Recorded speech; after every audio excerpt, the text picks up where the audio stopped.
చూడ్డానికి సేమ్ తేనెటీగలు పెట్టిన గూడు లెక్క ఉంది. లియో ఒక పక్క కదులుతున్నాడు, అందుకే భయపడుతూ వీడియో తీస్తున్నాను. ఇంతకు ఏం జరిగిందంటే నార్మల్ గానే డైలీ లాగా ఇవాళ కూడా పాలు తీసుకొని వచ్చాను. కాకపోతే అప్పుడు లియో కూడా ఉన్నాడు అనమాట నాతో పాటు.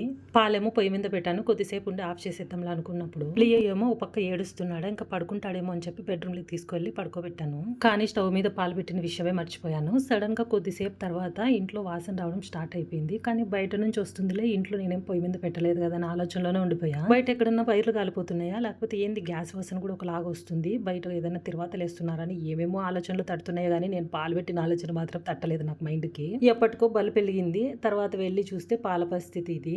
సర్లే పాలు వాసన వస్తున్నాయి, ఒకవేళ చక్కెర వేస్తే బాగుంటుందేమో, చిక్కగా ఉన్నాయి కదా అని గ్లాసులకి తీసి చక్కెర కూడా వేసి చూసా. అప్పుడు కూడా టేస్ట్ మాడు వాసన వస్తుంది, అస్సలు బాలేవు.